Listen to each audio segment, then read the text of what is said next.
believe that no one can act his part acceptably without wisdom from on high.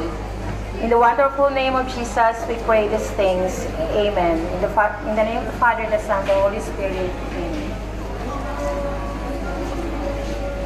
Please remain standing for the national anthem to be led by Mrs. Lenny Ardisado. One, two.